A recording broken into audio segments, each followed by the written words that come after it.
Bismillahirrahmanirrahim. Assalamualaikum warahmatullahi wabarakatuh.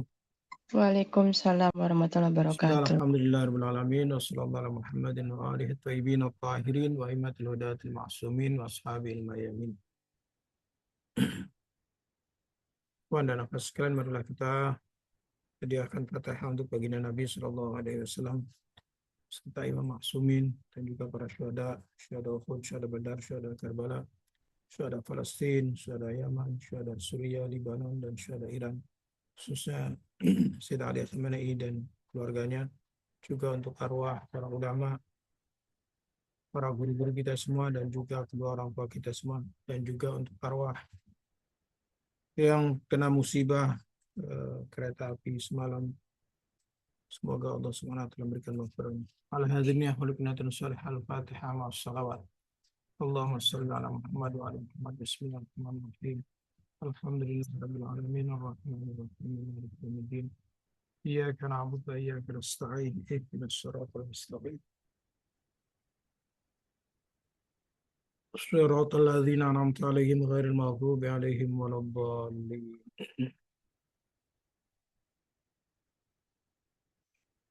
Pada nafas sekalian, pada kajian berikut ini kita akan menyampaikan pesan dan wasiat Syekh Hasan Ali Isfahani terhadap muridnya.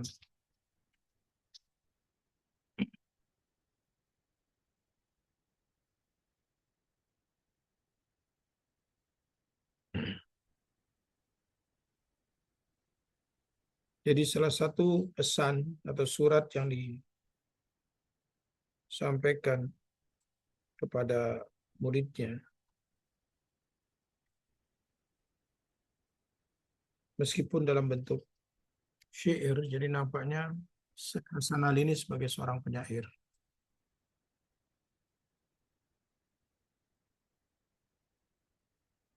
Dia mengatakan, janganlah kau lalai terhadap penyaksian mahbub, menyaksikan kekasih, meskipun satu detik. Karena boleh jadi bahwa Allah Subhanahu wa taala atau kekasih itu akan memandangmu dan akan menjagamu. Dan manusia tidak menyadarinya. Wa antum fi ghaflatin anhu. Jadi sebenarnya jangan dipikir bahwa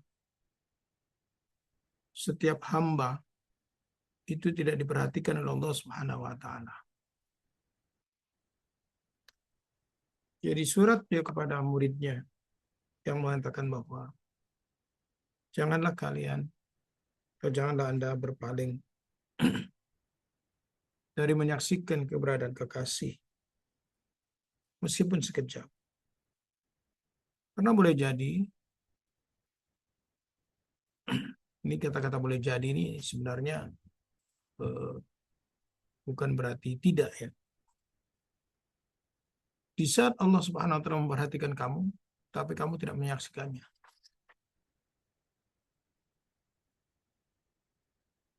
Ayat Al-Quran yang berbunyi, Innallaha yahulu bainal mar'i wa qalbi. Allah itu meliputi seluruh eksistensi manusia, menunjukkan bahwa Allah tidak pernah lupa dan tidak pernah abai pada manusia, pada kekasihnya, pada hamba-hambanya. Meskipun boleh jadi manusia itu yang abai.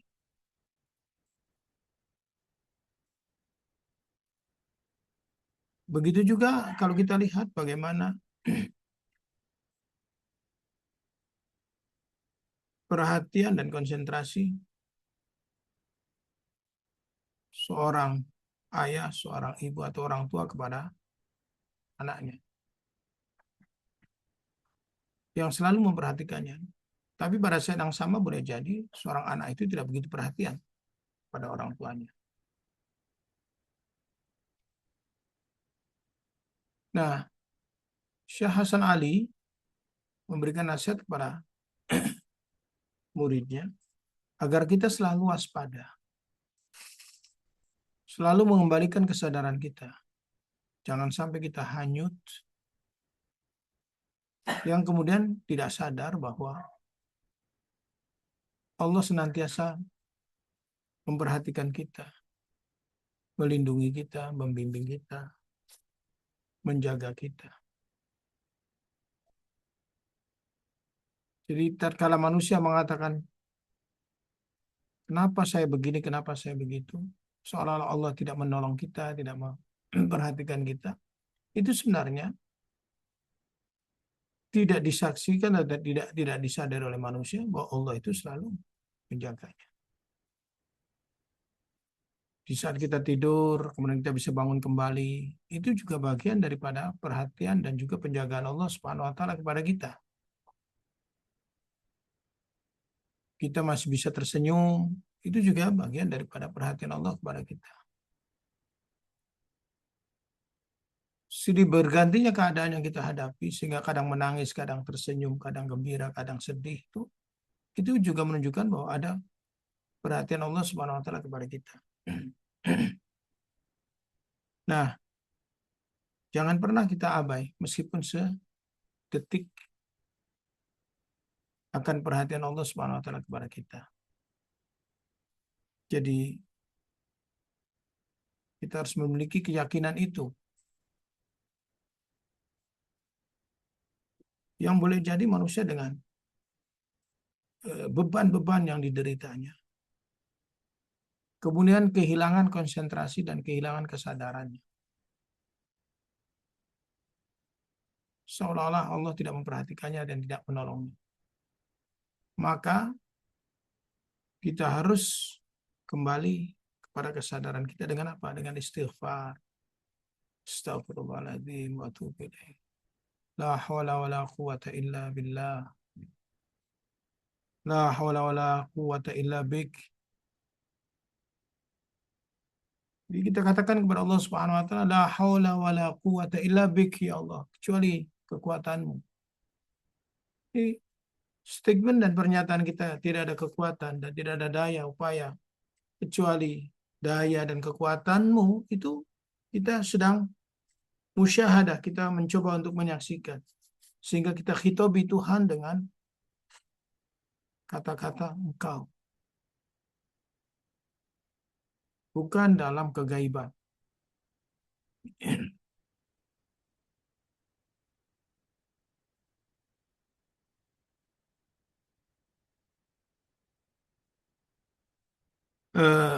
Kemudian juga selanjutnya Syekh mengatakan, ketahuilah bahwa takwa itu jalan untuk menyaksikan.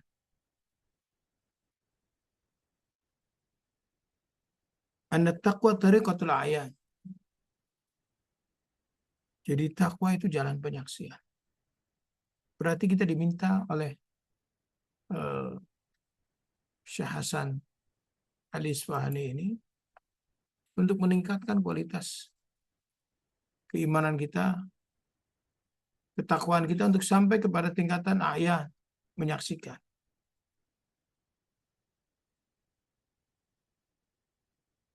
Karena takwa itu jalan menuju kepada musyahadah dan juga sebagai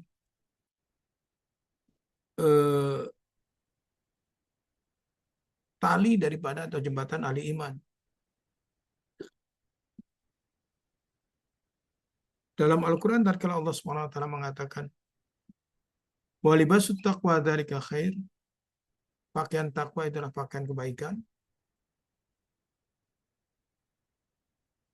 Disebutkan dalam syair beliau bahwa tidak ada bekal selain daripada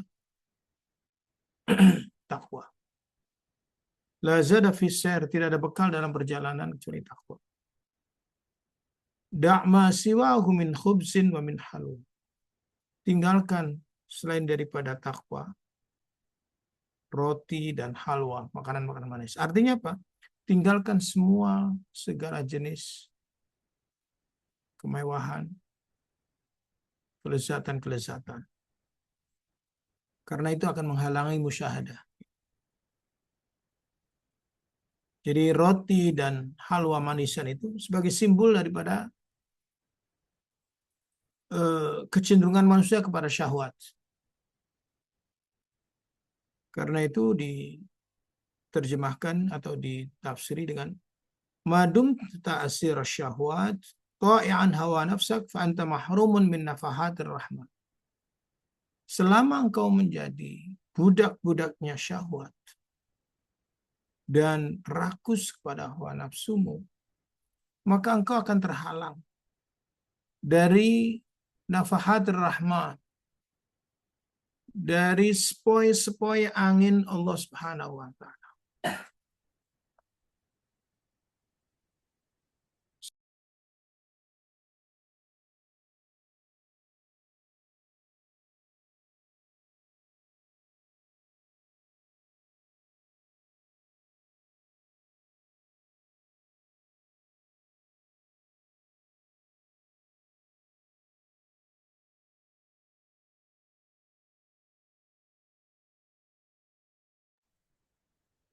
Afwan Ustadz, mic-nya masih mute, masih termute. Ya, sebentar. Ya, Bu, bentar.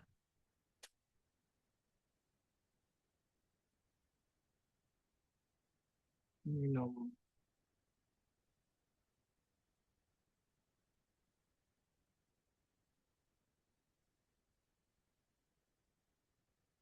Dua 20.000 ke dana. Hmm, saya ini lagi.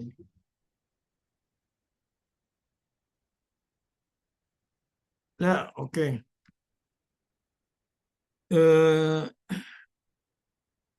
Jadi selama kita menjadi budak syahwat kita,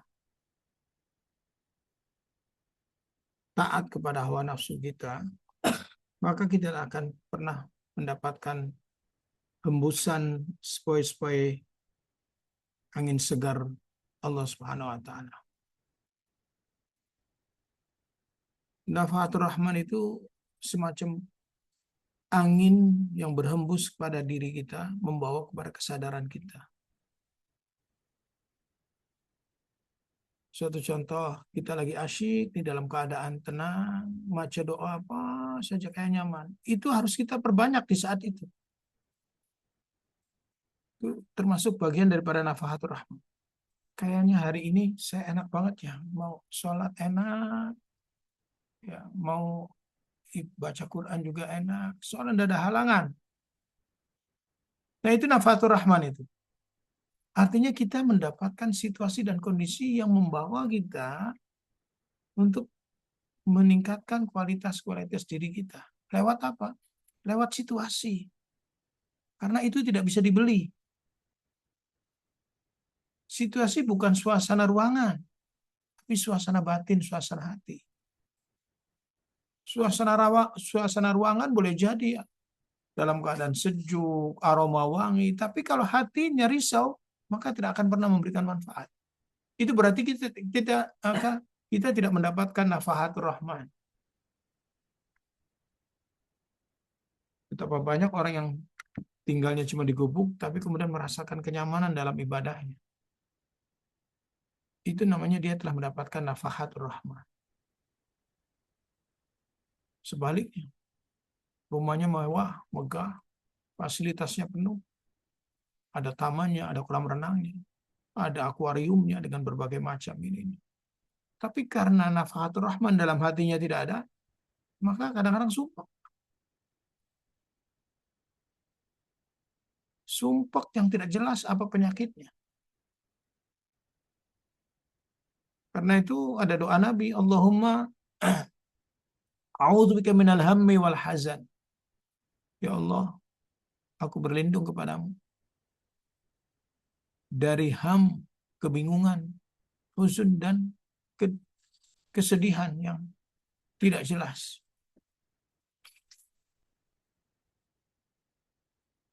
Saya yakin bahwa setiap individu atau setiap kita punya pengalaman-pengalaman yang disebut dengan pengalaman religius. yang berbeda-beda. Ada orang yang hadir dalam majelis, begitu masuk sudah air matanya tumpah. Sementara ada orang yang datang ke majelis masih ketawa-ketawa. Dibacakan sejarah bagaimana pembantaian mereka, tidak tersentuh. Berarti apa? Nafahatur Rahman tidak tersentuh pada hati kita. Tapi ada orang yang begitu masuk saja sudah sedih. Duduk, baru mendengarkan satu kata, dua kata, sudah bercucuran air mata. Air mata yang seperti itu menyebabkan apa? Menyebabkan hati menjadi lunak. Bukan terus dirundung kesedihan dan kedukaan yang berkepanjangan, kemudian apa? Menjadikan lupa diri. Jadi rasa senang, rasa bahagia, rasa sedihnya itu ada nafahatur Rahman itu sangat berbeda.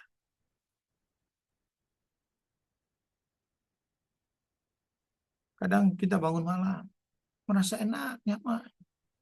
Kok dipakai sampai subuh juga masih masih serasa senang, segar terus.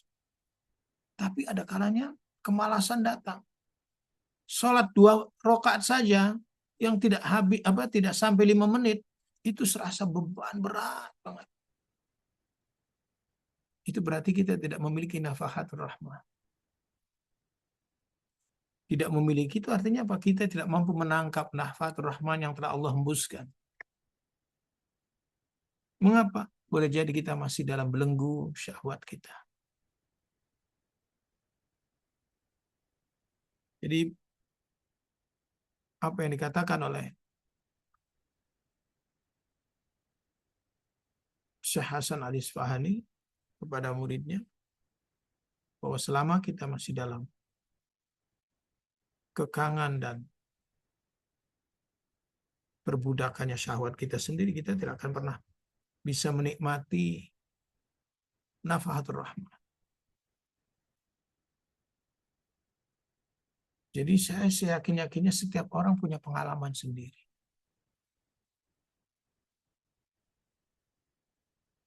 Bisa kita bercerminlah pengalaman-pengalaman pribadi kita. Iya ya, saya pernah juga misalkan.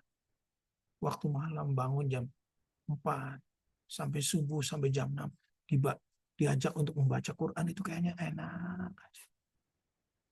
Tapi pada saat yang lain, ya Allah, berat banget, kayaknya ngantuk, malas. Sholat 2 rakaat pun dipaksakan karena jangan sampai istiqomahnya hilang. Dan memang harus begitu, harus dilawan. Jadi itu yang disebut dengan nafahatur Rahman itu seperti itu. Kadang kita datang ke majelis mendengarkan pengajian dan kajian, kok enak nangkepnya ya. Kayaknya itu begitu mudah dicerna. Tapi ada kalanya kok nggak nyambung-nyambung ya. Kenapa ini? Bahkan terawangan pikiran kemana-mana.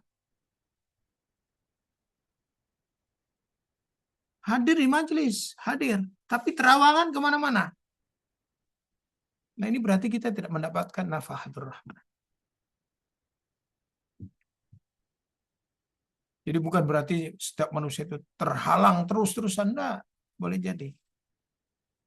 Silih bergantinya hembusan angin nafahatur Rahman itu kepada setiap orang berbeda-beda. Sampai kemudian apa? Menjadikan istiqomah. Selalu menangkap setiap pesan-pesan Tuhan pada dirinya. Dan selalu menikmatinya. Ini.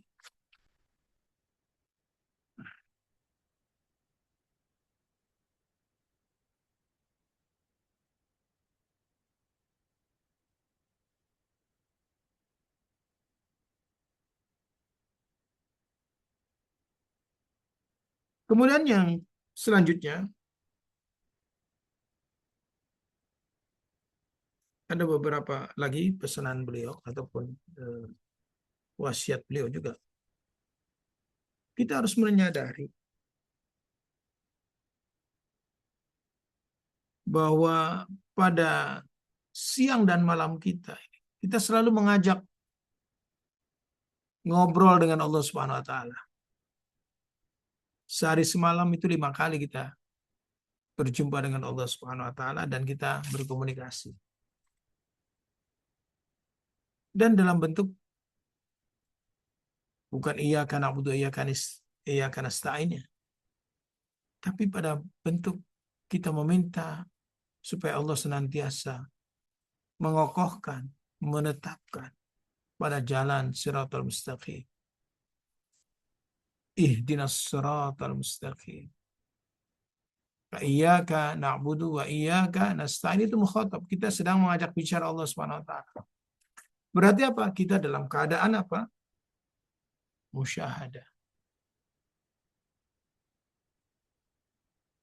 Tunjukkanlah kami jalan yang lurus.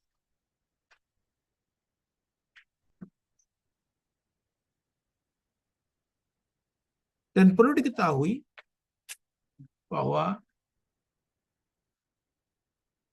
pada saat kita memanggil Allah Subhanahu wa taala, iyyaka na'budu wa iyyaka nasta'in,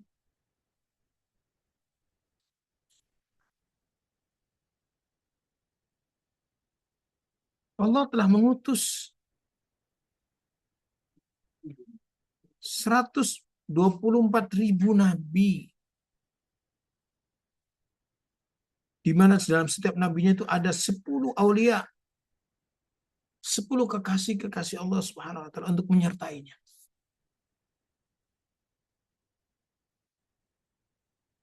Dan nabi itu dipersiapkan untuk membimbing manusia.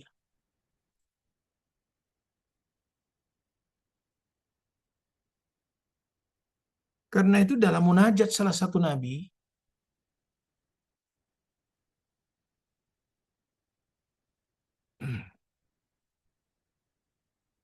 Rabbi aina tariq ilaik, Tuhanku, mana jalan menuju kau? Mana jalan menujumu? Jadi para nabi, salah satu nabi berdoa, ya Allah tunjukkan. Jadi ihdinas siratal mustaqim itu adalah makom di mana manusia sudah mencapai musyahadah. Yang itu disaksikan oleh para anbiya, para aulia.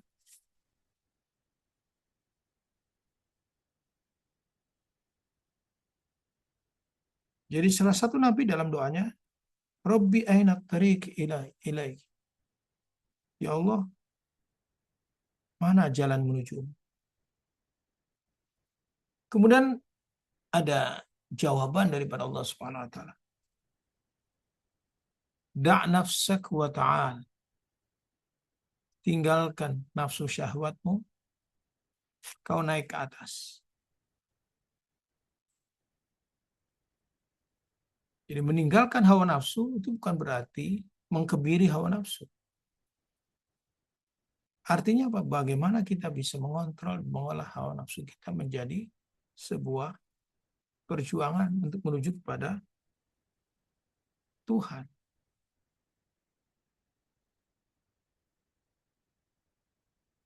Jadi apa yang tadi dikatakan oleh Syekh Hasan Ali, bahwa selama manusia masih dijajah oleh nafsu syahwatnya, maka dia tidak akan menyaksikan Tuhan dan tidak akan mendapatkan nafahatur rahman. Sehingga diberikan talqin. Talqin itu bukan membacakan mayit ya. Talqin itu artinya didikte kita untuk senantiasa bisa memberikan kesadaran bahwa kita selalu dalam sehari semalam ada waktu untuk mukhatab, untuk berbincang dengan Allah Subhanahu wa taala. Ditambah selain daripada itu juga Allah Subhanahu wa taala mengirimkan 24.000 para nabi dan para aulia-aulianya. Untuk apa? Sama-sama membimbing kita. Dan jawabannya sama. Tinggalkan hawa nafsumu dan kau naik ke atas.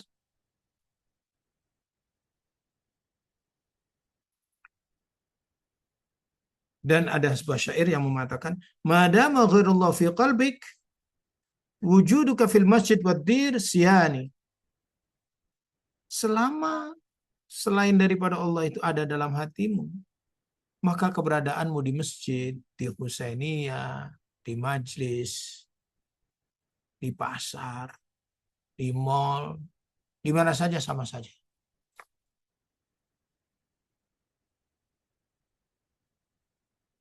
Artinya bukan tempat yang menjadi masalah, tapi hati kita yang jadi masalah. Di samping itu juga kita tidak membedakan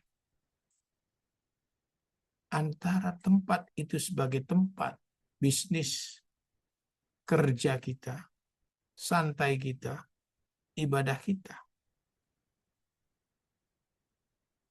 Karena yang menjadi milak dan menjadi tolak ukur adalah hati.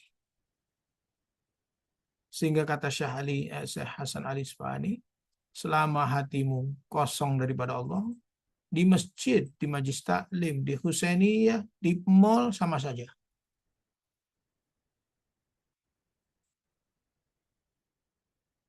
Artinya kalau manusia ada di mall, tapi hatinya bersama Allah, maka dia sesungguhnya bersama Allah. Manusia lagi di masjid, tapi hatinya tidak bersama masjid, tidak bersama Allah, ya sama saja dengan orang-orang yang di kafe. Jadi sangat menarik syair ini.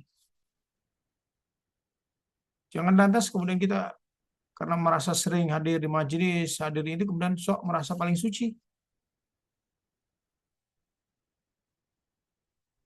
Dan ada juga orang-orang yang terapa ya. Ya betul bahwa majelis punya keberkahan. Betul. Majelis punya keberkahan. Husainiyah punya keberkahan. Masjid punya keberkahan. Tetapi kalau hati kita tidak bersama Allah SWT, maka masjid pun tidak berpengaruh. Sudah banyak contohnya dalam sejarah. Ibnu Muljam itu membunuh Imam Ali di masjid. Kurang apa lagi? Jadi Ibnu Muljam itu di masjid. Ahli ibadah, ahli salat. Dan membunuh Imam Ali di masjid. Mengapa? Karena hatinya kosong daripada Allah Subhanahu wa taala. Jadi jangan dipikir bahwa orang kalau sudah sering ke masjid sudah menjadi muwahhid hakiki. Muwahhid hakiki masjidnya adalah hatinya. Dia ada di mana saja tidak ada berbeda. Menjadi pedagang dia tidak akan pernah curang. Menjadi pengusaha dia tahu hak-hak dan kewajibannya. Menjadi aktor apa saja tidak ada problem. Tapi orang tidak ada Allah dalam hatinya. Mau jadi kiai, mau jadi ustadz, mau jadi apa saja ya percuma.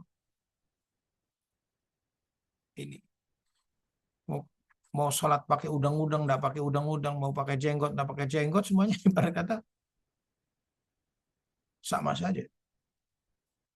Jadi karena intinya madama ghairullah fi qalbik wujuduka fil masjid wadir sian.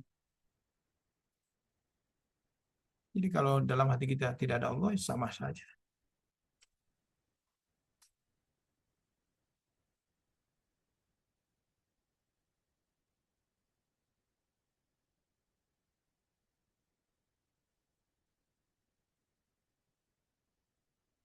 Kemudian juga dia mengatakan tatkala kita ini hadir dalam satu ziarah ke makam-makam suci, para wali, upayakan untuk memusatkan perhatian kita seluruhnya kepada yang kita ziarah. Jangan ada niatan selain daripada Allah Subhanahu wa taala itu. Ah, biar biar pangkatnya naik, ziarah. Biar usahanya jalan, ziarah. Betul ada dampak-dampak itu. Tapi kalau mau bicara tentang perjalanan muta'ali, perjalanan transenden, ya hilang semua itu. Tidak boleh menjadi acuan daripada tujuan. Untuk orang awam, oke-oke saja. Kayak model kita ini masih banyak keinginan-keinginan untuk sukses dalam berbagai bidang dan dalam berbagai hal. Tatkala ziarah ke makam-makam para wali dan para imam.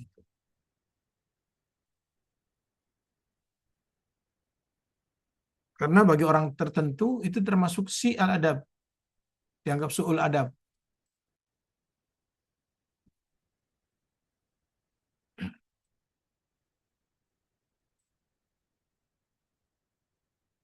Dan su'ul adab ini tidak saja berbahaya pada dirinya, tapi juga berbahaya bagi orang lain. Jadi orang yang berakhlak buruk, adab buruk, itu berbahaya untuk dirinya dan juga membahayakan yang lainnya.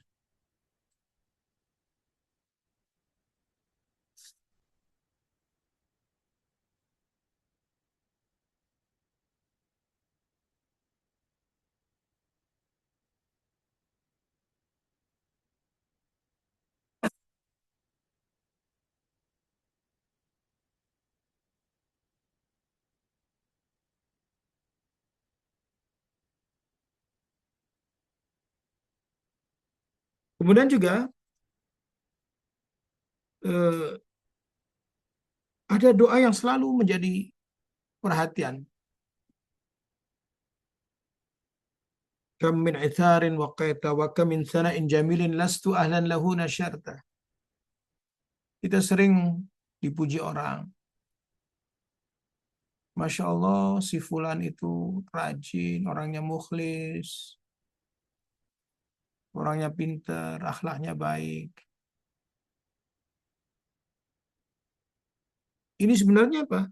Termasuk kam min sana'in jamilin lastu ahlan lahu nasyarta. Betapa banyak pujian-pujian yang indah yang ditebarkan kepada orang lain tentang diri kita, sementara kita bukan ahlinya.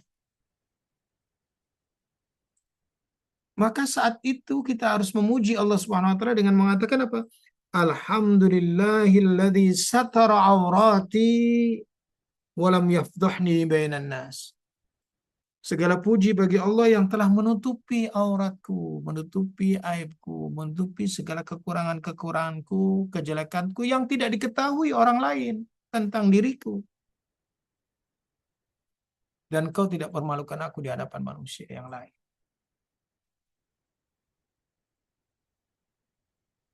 Jadi kalau ada orang muji, kita katakan alhamdulilladzi satara aurati walam yaftuhni bainan nas. Atau cukup singkat aja Allahumma apa alhamdulillahilladzi satara aurati.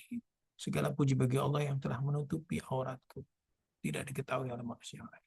Sehingga orang mengatakan si fulan itu, si fulanah itu, masya Allah, rajin, tekun, tawadhu.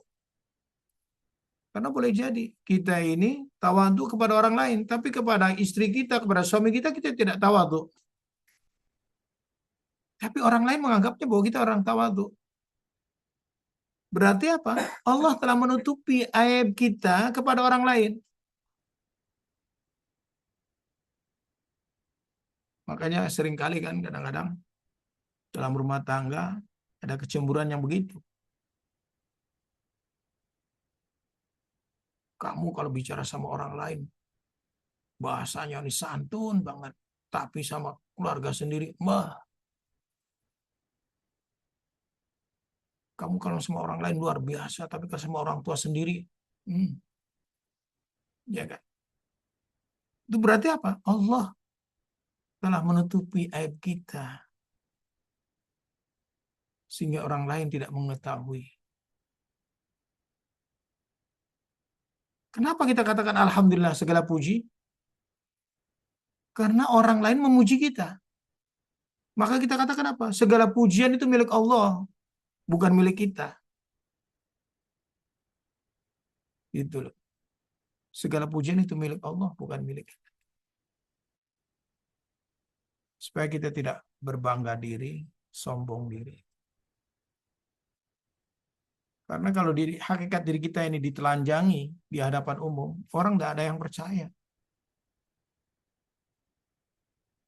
Kalau semua orang tidak percaya, bagaimana yang terjadi? Istri tidak percaya suaminya, suami tidak percaya istrinya, kemudian orang tua tidak dipercaya sama anaknya, anaknya tidak dipercaya. Wah, carut marut dunia. Jadi itu merupakan suatu karunia ini.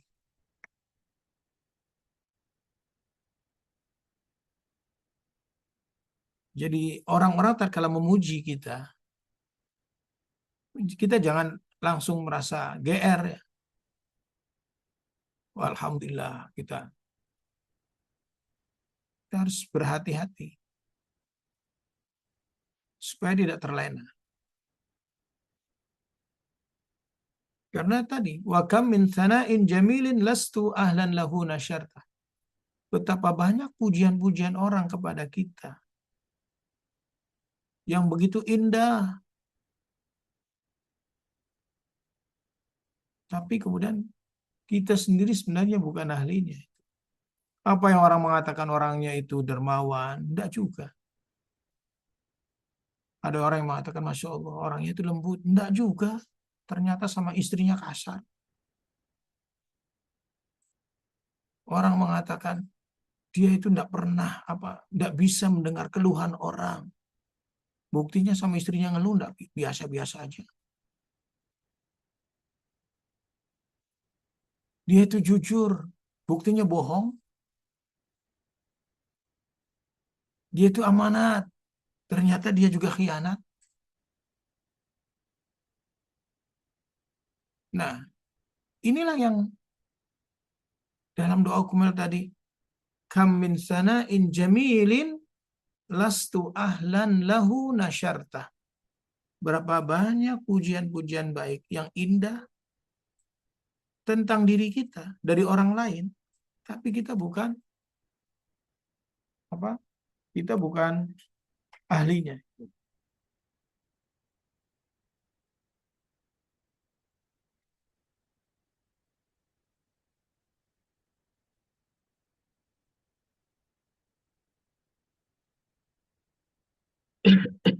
Jadi itu ya.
Oh, mohon maaf terputus ya.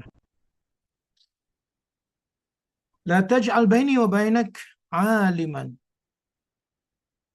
qalbuhu maftunun bi hubbid dunya. Ya Allah, jangan kau jadikan antaraku dan antaramu suatu pengetahuan, suatu ilmu, tapi hati kita maftunun, dipenuhi dengan hubbid dunya. Ini kadang-kadang kita, ya Allah, saya pribadi suka merenungkan diri terhadap apa yang saya sampaikan. Apakah saya termasuk orang-orang yang menjegal orang lain menuju kepada Allah Subhanahu wa taala dengan apa? Dengan sikap dan perilaku kita yang boleh jadi hubud dunya menghinggapi hati saya. Karena itu ada doa beliau dalam hadis itu, atau hadis yang selalu dijadikan doa oleh beliau. Ya Allah, jangan jadikan antara aku dan antaramu suatu pengetahuan, suatu ilmu. Tapi pada saat yang sama, hati kita penuh dengan fitnahan cinta dunia. Mengapa demikian? Fa'innahum qutta'u tariqi. Mereka itu, kata Allah Subhanahu wa taala, adalah perompak-perompak jalanku. Ngeri juga ini. Na'udzubillah min dzalik. Jadi jadikan Allah, na'udzubillah min dzalik.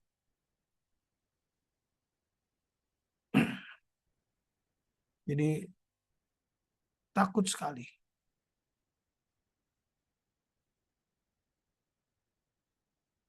Jadi kalau lihat begini kadang-kadang para pengusaha, para pedagang itu akan eh, lebih mukhlis dibanding para pendai. Orang bisnis, orang dagang, orang bekerja, mengharapkan harta, mengharapkan uang, pendapatan itu wajar. Tapi para pendakwah mengharapkan itu kan luar biasa menakutkannya. Ini yang menjadikan kadang-kadang suka berpikir ulang. Apakah salah niat atau bagaimana? Karena menurut Allah Subhanahu wa taala, atau ini hadis qudsi ini. Orang yang mendapatkan suatu ilmu, kemudian hatinya dipenuhi dengan cinta dunia, itu dianggap qutta'ut tariq. Perompak-perompak para pejalan menuju Allah Subhanahu wa taala. Mengerikan, Bapak Ibu sekalian. Nah, itu beberapa pesan-pesan moral dan pesan-pesan filosofi yang bisa saya ambil dari risalah Syekh kepada muridnya. Masih ada beberapa poin lagi cukup banyak. Insya Allah pada kesempatan yang lain kita akan sambung lagi. Ya, barangkali ada pertanyaan, dipersilakan.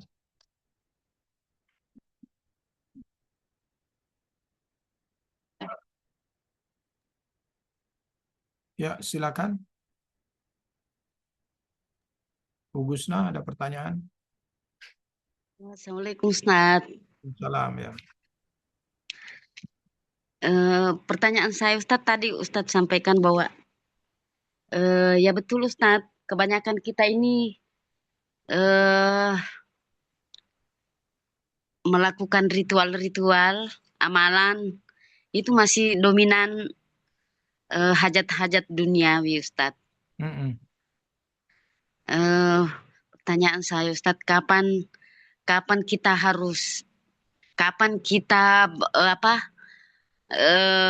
berdoa, karena ya tidak bisa dipungkiri Ustadz bahwa kita ini masih terikat dengan hal-hal yang duniawi Ustadz. Dan kapan bisa kita melepaskan semua itu Ustadz? Tiada lagi permintaan gitu, karena kita ya sudah yakin bahwa Allah sudah menjamin semua. Allah Maha mengetahui apa yang ada dalam hati kita. Jadi apakah Ustadz kalau kita tidak meminta gitu, bagaimana Ustadz? Karena kita yakin bahwa Tuhan Maha tahu Ya, apa yang kita butuhkan, apa yang kita inginkan. Tapi kadang kita kan eh, merasa merasa ini juga sih bahwa doa-doa kita ini semuanya bersifat duniawi gitu. iya, Jadi kadang kita malu gitu berdoa sama Tuhan. Sementara kita butuh juga Ustadz. iya. Ya, Ya jadi makasih Ustadz. itu manusiawinya orang awam seperti kita. Karena kita hidup dengan dunia dan 80%-nya itu pemenuhannya kepada dunia. Sehingga dalam ibadah-ibadah kita itu mewarnai dunia kita. Tetapi itu bukan berarti menjadi hambatan dan halangan untuk kita berproses menuju kepada arah yang tadi disampaikan oleh Syekh Hasan Ali Isfahani. Mungkin kalau kita hidup sendiri masih bisa. Supaya ikhlas saja saya. Tidak perlu ini, tidak perlu itu. Mungkin godaannya lebih kecil. Dibanding dengan kita yang hidup bersama masyarakat. Terutama masyarakat itu adalah istri kita, suami kita, anak kita, cucu kita, tetangga kanan kiri kita. Nah itu mau tidak mau kan. Pengetahuan menjadi faktor utama untuk memberikan pemahaman kepada kita. Bahwa yang selama ini kita lakukan, yang seolah-olah itu adalah nilai religi, tetapi sebenarnya itu adalah nilainya materi.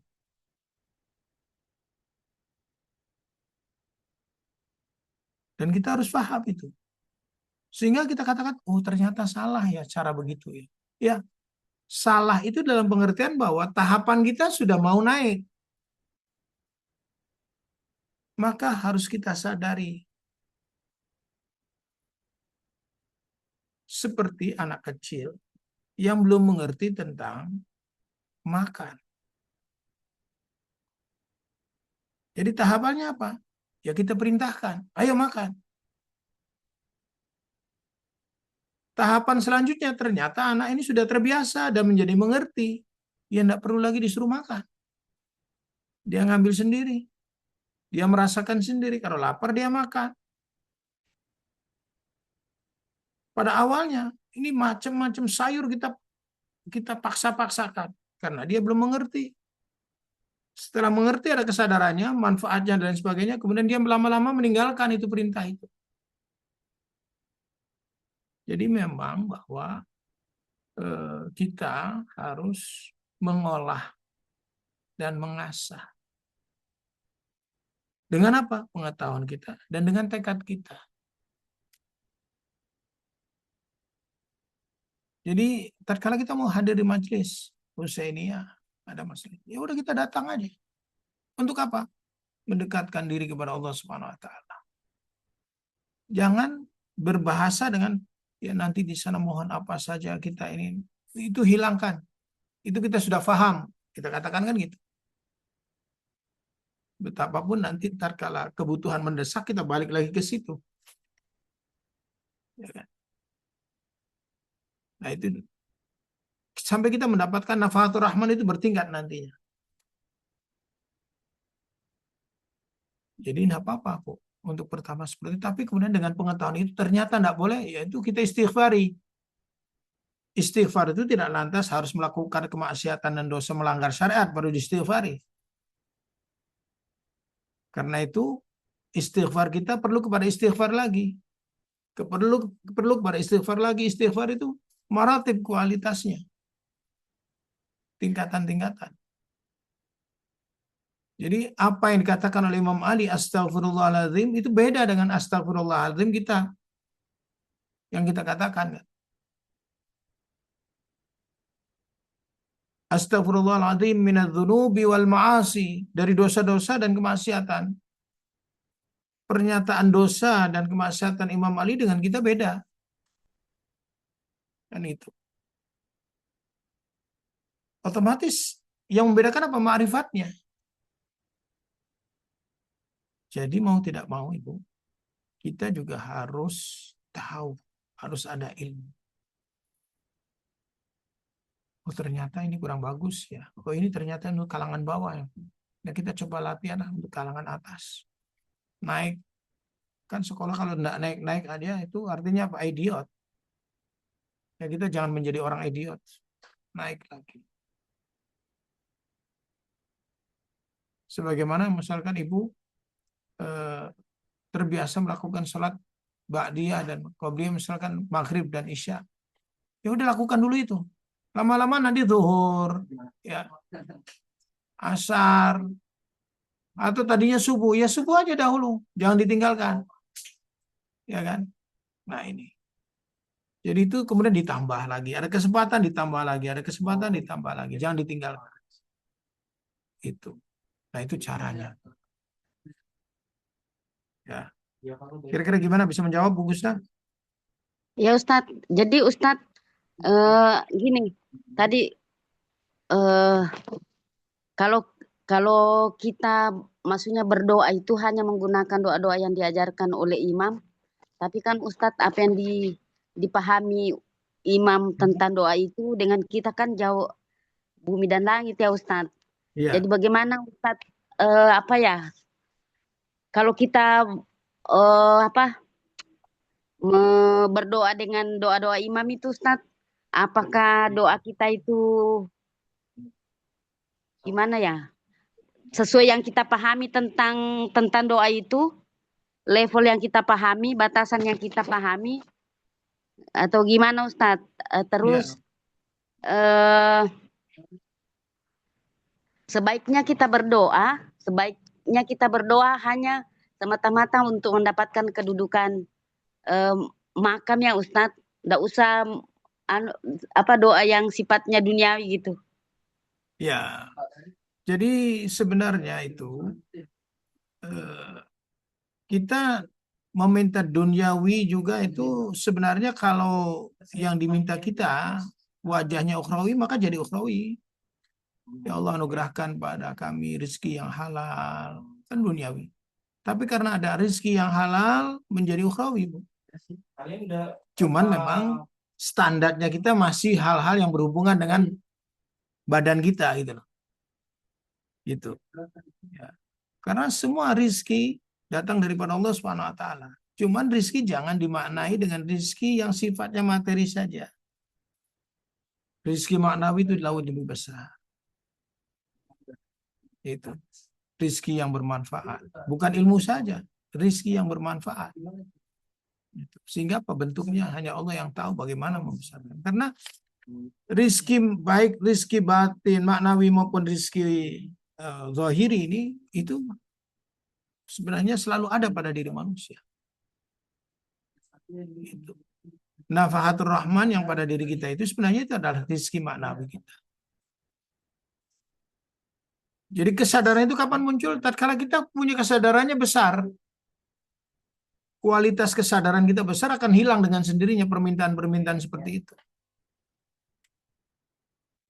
Jadi satu contoh misalkan, karena kesadaran itu tinggi, Imam Ali alaihissalam tatkala diminta oleh Rasulullah SAW untuk menggantikan dirinya atau beliau di tempat tidurnya, sementara musuh sudah menghadang siap untuk membunuhnya, yang diminta oleh Imam Ali itu bukan ya Rasulullah, apakah saya selamat nanti? Kan itu berarti diri. Keegoan, keakuan. Tolong doakan saya mudah-mudahan selamat. Ya Rasulullah. Karena ini menghadapi ancaman kematian ini. Dan Imam Ali meminta doanya ataupun Imam Ali pertanyaannya kepada Rasulullah mengatakan apa ya Rasulullah? Apakah engkau akan selamat dengan pergi dari sini? Bukan dirinya. Justru yang dicemaskan adalah Rasulullahnya. Nah itu artinya apa? Diri dia sudah tidak lagi tergoda untuk bisa hidup di dunia nyaman. Ini satu contoh. Gitu loh. Jadi yang dijawab, apa yang ditanyakan oleh Imam Ali bukan, ya Imam, ya Rasulullah, apakah saya ini bisa selamat nanti menggantikan posisi kamu? Tapi justru Imam Ali mengatakan, apakah engkau selamat ya Rasulullah? Kan beda tuh. Jadi ma'rifat seseorang itu punya tingkatan-tingkatan dan punya kualitas-kualitas yang nantinya dari situ hilang secara perlahan-lahan. Satu contoh misalkan, Bu Gusna tatkala melakukan sholat karena mengharapkan pahala dari Allah SWT. Enggak, kan sudah hilang itu harapan itu. Iya, Meskipun Ustaz. kesadaran kepada kewajiban ada. Ya kan? Kesadaran kepada kewajiban ada.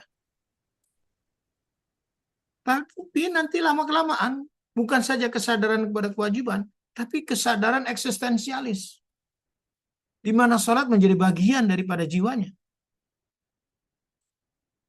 Maka apa?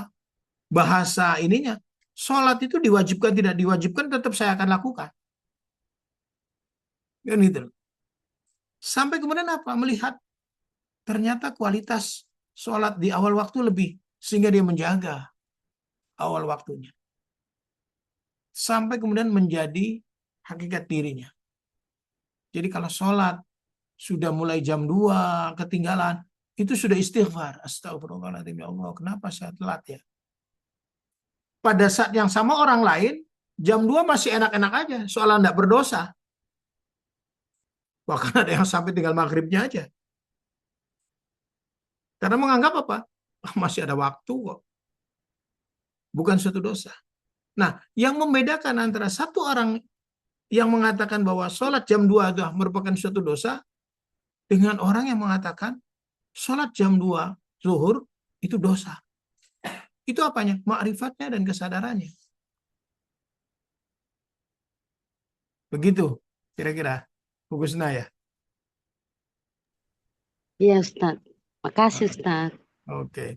Ini pertanyaan dari Mbak Hanifah Al-Jufri.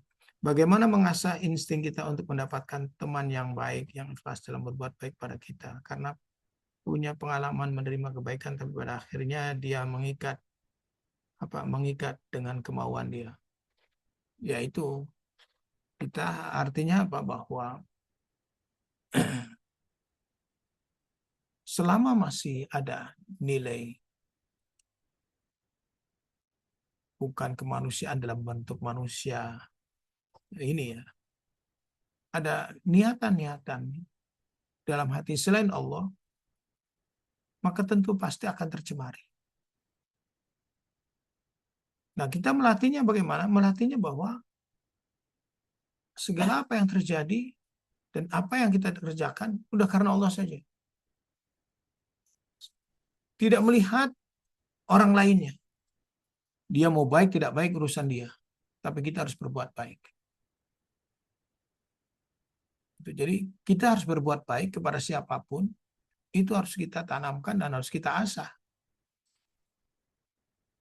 Kalau kita berbuat baik kepada orang yang baik, itu bukan suatu keistimewaan. Memang Allah katakan hal jazaul ihsan illa ihsan. Balasan kebaikan tiada lain kecuali kebaikan lagi. Tapi Allah kan tidak begitu. Justru kemaksiatan manusia Allah balas dengan kebaikan. Masih tetap ngasih rezekinya, ngasih peluang kesadarannya. Itu Allah. Jadi manusia Allah mengatakan berbuat baik dibalas dengan kebaikan, terus kalau berbuat jahat tidak dibalas dengan kejahatan, tidak. Kebaikan pasti dibalas kebaikan, kejahatan belum tentu dibalas dengan kejahatan. Maka kenapa ada riwayat-riwayat wa'fu amman zalamak. Maafkanlah orang yang menzalimi. Dalam hukum qisas pun ada kata-kata kalau engkau memaafkan lebih baik. Nah, ini karena apa? Prinsipnya ada dasar di mana kita memiliki kesadaran bagaimana sifat-sifat Allah itu. Allah itu pemaaf,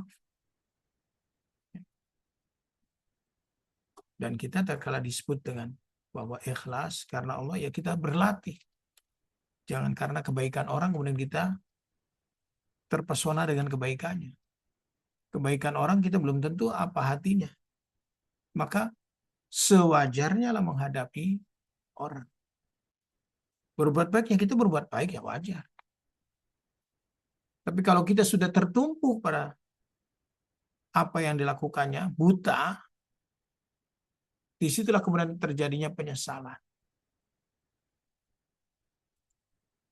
Bahasanya kita sudah tanam budi, ya. Apa itu? Nggak enak, sudah kemakan budi.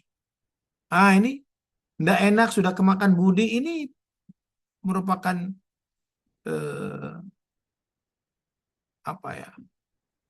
kesalahan dan hambatan ini. Sehingga kita tidak bisa kontrol, tidak bisa amar ma'ruf nahi mungkar lagi karena sudah kebalas budi. Yang seyogianya balas budi harus. Artinya balas budi memang harus, tetapi kita tidak boleh kemakan oleh balas budi yang kemudian amar ma'ruf nahi mungkar menjadi hilang. Gitu.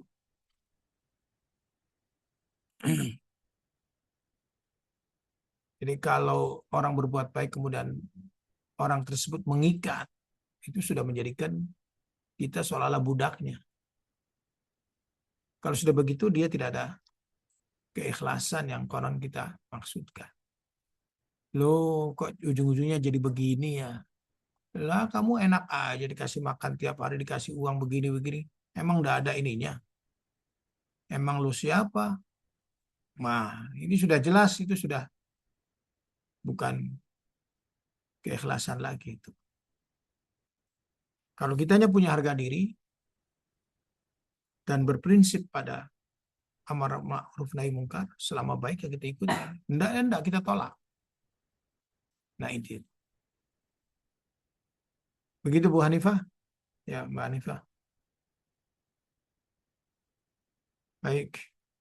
Masih ada yang lain? Syukran Ustaz, syukran. Ya, Afwan.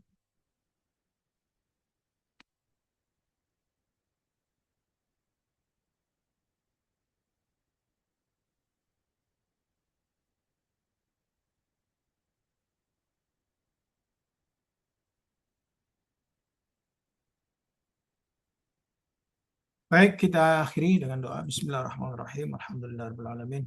Allahumma kulli walikal hujjat hasan salawatuka alaihi wa ala ba'i fi hadis sa'a fi kulli sa'a waliyan wa hafidha wa qaidan wa nasira wa dalilan wa aina hatta tuskinahu ardaka wa tumatti'u fiha tawila bi rahmatika ya arhamar rahimin wa sallallahu ala Muhammadin wa ala tahirin walhamdulillahirabbil alamin. Wassalamualaikum warahmatullahi wabarakatuh. Waalaikumsalam warahmatullahi wabarakatuh. Syukran Ustaz. Ya, sama-sama. Syukran Mas Raffi. Syukran ibu-ibu bapak sekalian. Mohon maaf lahir batin.